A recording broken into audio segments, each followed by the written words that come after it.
The intellectual career of Aristotle, after he left his royal pupil, paralleled the military career of Alexander. Both lives were expressions of conquest and synthesis. Perhaps it was the philosopher who instilled into the mind of the youth that ardor for unity which gave some grandeur to Alexander's victories. More probably that resolve descended to him from his father's ambitions and was fused into a passion by his maternal blood. If we would understand Alexander, we must always remember that he bore in his veins the drunken vigor of Philip and the barbaric intensity of Olympias. Furthermore, Olympias claimed descent from Achilles. Therefore the Iliad had a special fascination for Alexander. When he crossed the Hellespont, he was, in his interpretation, retracing the steps of Achilles. When he conquered hither Asia, he was completing the work that his ancestor had begun at Troy. Through all his campaigns, he carried with him a copy of the Iliad annotated by Aristotle. Often he placed it under his pillow at night beside his dagger, as if to symbolize the instrument and the goal. Leonidas, an austere Molossian, trained the boy's body. Lysimachus taught him letters. Aristotle tried to form his mind. Philip was anxious that Alexander should study philosophy, so that, he said, you may not do a great many things of the sort that I am sorry to have done. To some extent, Aristotle made a Hellene of him. Through all his life, Alexander admired Greek literature and envied Greek civilization. To two Greeks sitting with him at the wild banquet at which he slew Clytus, he said, "Do you not feel like demigods among savages when you are sitting in company with these Macedonians?" Physically, Alexander was an ideal youth. He was good in every sport: a swift runner, a dashing horseman, a brilliant fencer, a practiced bowman, a fearless hunter. His friends wished him to enter the foot races at Olympia.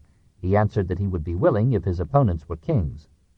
When all others had failed to tame the giant horse Bucephalus, Alexander succeeded. Seeing which, says Plutarch, Philip acclaimed him with prophetic words, "My son, Macedonia is too small for you. Seek out a larger empire, worthier of you." Even on the march, his wild energy found vent in shooting arrows at passing objects or in alighting from and remounting his chariot at full speed. When a campaign lagged, he would go hunting and, unaided and on foot, face any animal in combat. Once, after an encounter with a lion, he was pleased to hear it said that he had fought as though it had been a duel to decide which of the two should be king. He liked hard work and dangerous enterprises and could not bear to rest. He laughed at some of his generals, who had so many servants that they themselves could find nothing to do. "I wonder," he told them, "that you with your experience do not know that those who work sleep more soundly than those for whom other people work. Have you yet to learn that the greatest need after our victories is to avoid the vices and the weaknesses of those whom we have conquered?" He grudged the time given to sleep, and said that sleep and the act of generation chiefly made him sensible that he was mortal. He was abstemious in eating and, until his last years, in drinking, though he loved to linger with his friends over a goblet of wine. He despised rich foods, and refused the famous chefs who were offered him, saying that a night march gave him a good appetite for breakfast, and a light breakfast gave him an appetite for dinner. Perhaps in consequence of these habits, his complexion was remarkably clear, and his body and breath, says Plutarch, were so fragrant as to perfume the clothes that he wore. Discounting the flattery of those who painted or carved or engraved his likeness, we know from his contemporaries that he was handsome beyond all precedents for a king, with expressive features, soft blue eyes, and luxuriant auburn hair. He helped to introduce into Europe the custom of shaving the beard, on the ground that whiskers offered too ready a handle for an enemy to grasp. In this little item, perhaps, lay his greatest influence upon history. Mentally, he was an ardent student, who was too soon consumed with responsibilities to reach maturity of mind. Like so many men of action, he mourned that he could not also be a thinker.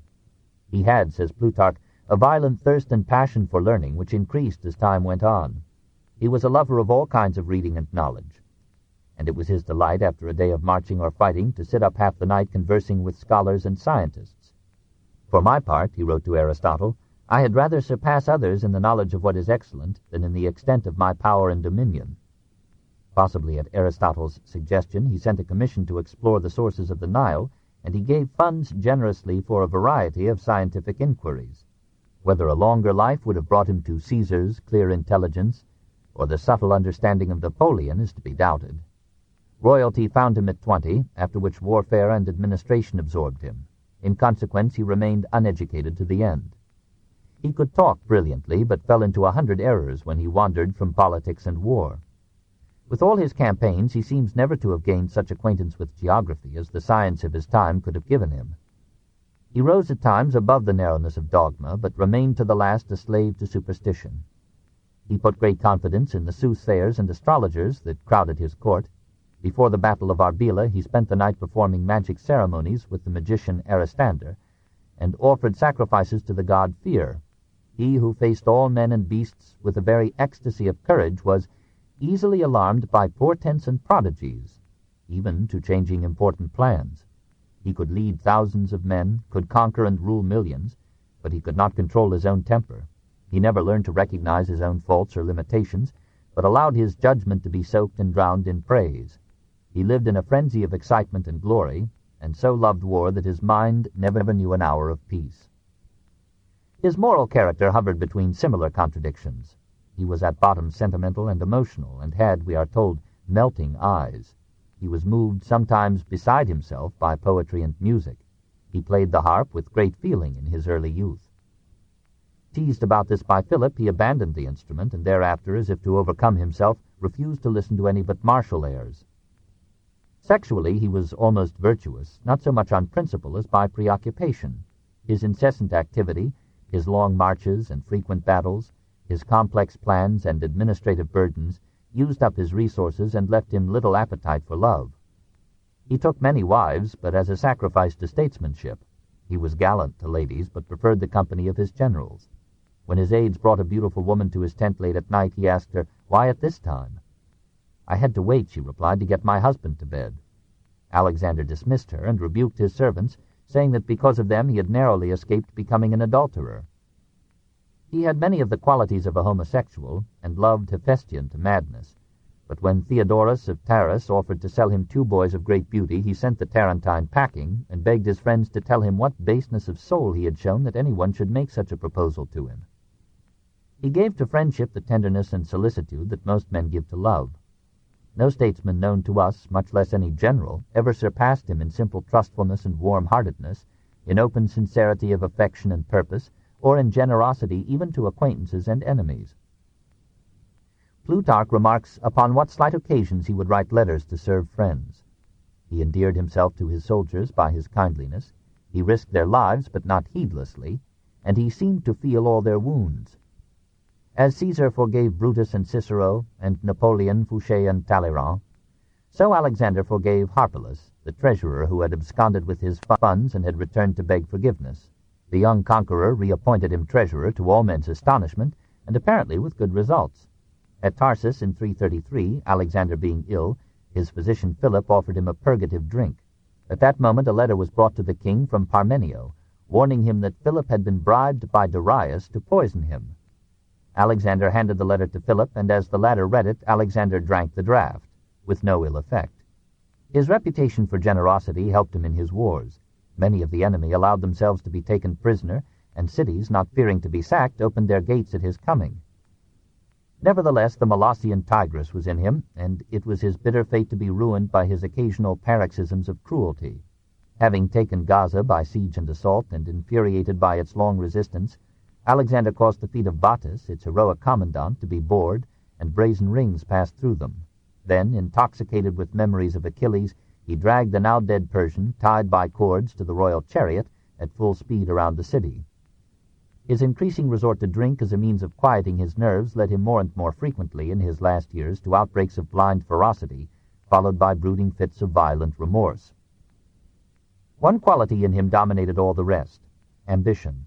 As a youth he had fretted over Philip's victories. "Father," he complained to his friends, "will get everything done before we are ready, and will leave me and you no chance of doing anything great and important." In his passion for achievement he assumed every task and faced every risk. At Chaeronea he was the first man to charge the Theban sacred band. At the Granicus he indulged to the full what he called his eagerness for encountering danger. This, too, became an uncontrollable passion. The sound and sight of battle intoxicated him. He forgot then his duties as a general, and plunged ahead into the thickest of the fight. Time and again his soldiers, fearful of losing him, had to plead with him to go to the rear. He was not a great general. He was a brave soldier whose obstinate perseverance marched on with boyish heedlessness of impossibilities to unprecedented victories. He supplied the inspiration. Probably his generals, who were able men, contributed organization, training, tactics, and strategy. He led his troops by the brilliance of his imagination, the fire of his unstudied oratory, the readiness and sincerity with which he shared their hardships and griefs. Without question, he was a good administrator. He ruled with kindness and firmness the wide domain which his arms had won. He was loyal to the agreements which he signed with commanders and cities, and he tolerated no oppression of his subjects by his appointees. Amid all the excitement and chaos of his campaigns, he kept clearly at the center of his thoughts the great purpose that even his death would not defeat: the unification of all the eastern Mediterranean world into one cultural whole, dominated and elevated by the expanding civilization of Greece.